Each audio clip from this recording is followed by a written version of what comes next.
Good afternoon and welcome to 365 Days of Amazing Stories with Theo Mayer. Here we are on day 339.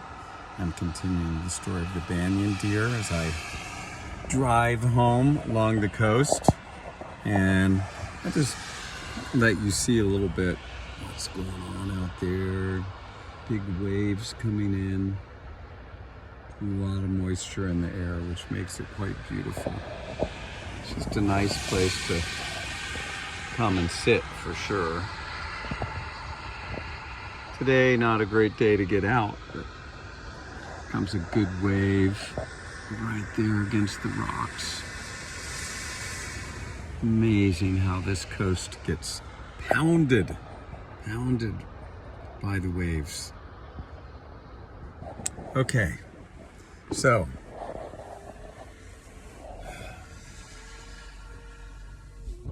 the king was really distraught. Things had shifted for him here. The wisdom these animals were showing him was really quite remarkable. It was clear that there was something, some intelligence, some heartfelt concern that he didn't feel like he was embodying, and it had created the revelations that he had some darkness inside of him that he really needed to begin to look at. He tossed and turned that night trying to sleep, and in his dreams he saw this majestic deer floating through the forest.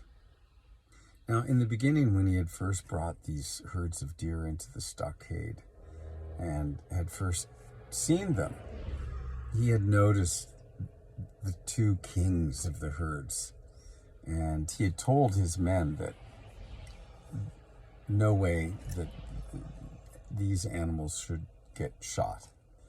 They were spared from the hunt, saved.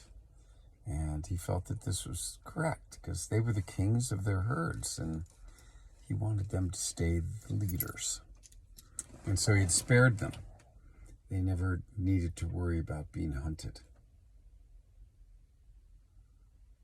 Well, the days passed, and the king didn't come to hunt anymore, but each day he sent a man to come claim the deer that had been sent as a sacrifice for the king's supper. And the days went on.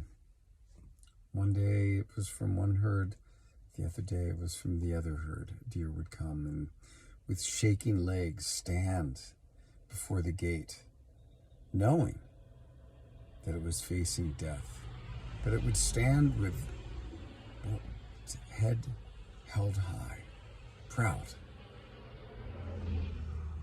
And though fear was in that little animal's heart,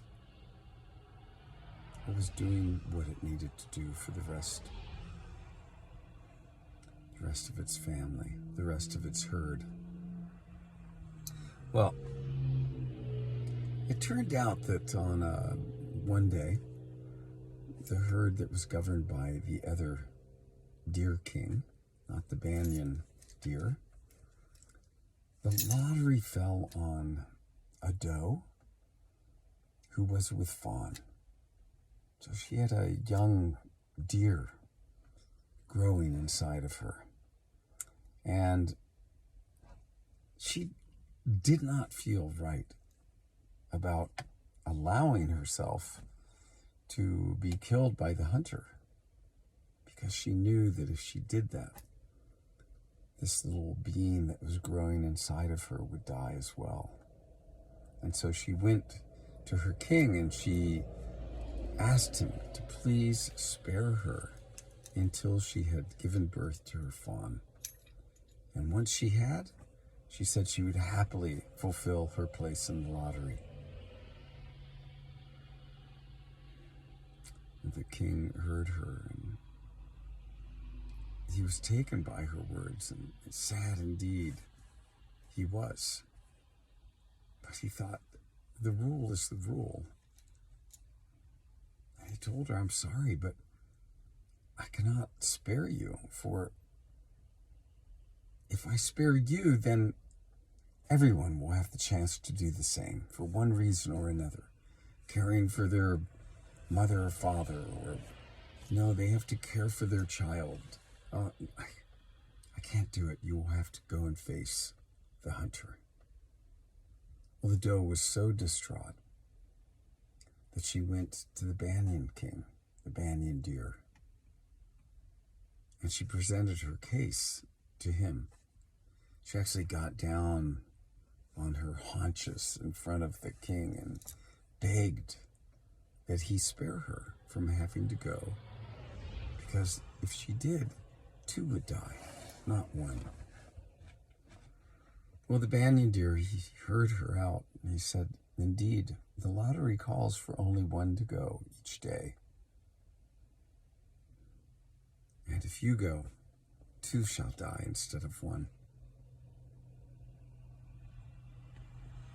Go, you are free.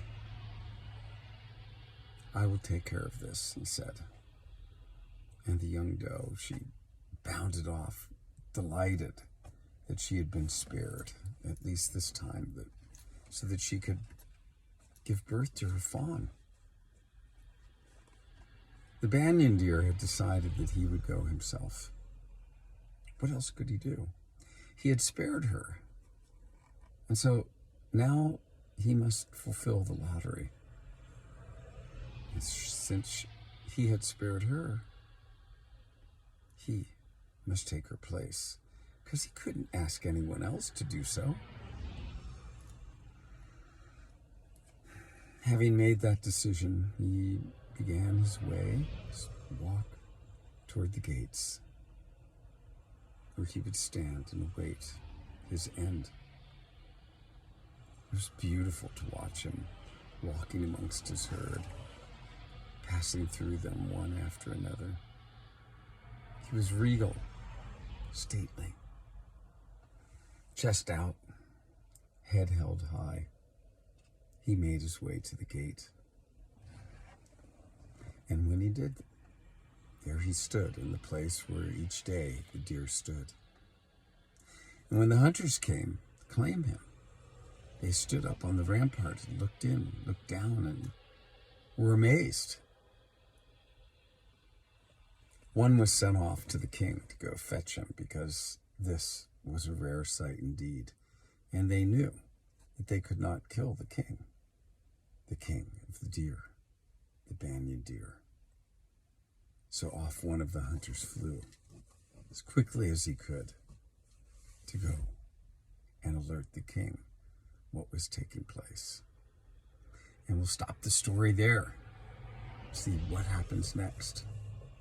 Okay, thanks for joining. Have a good rest of your day or evening.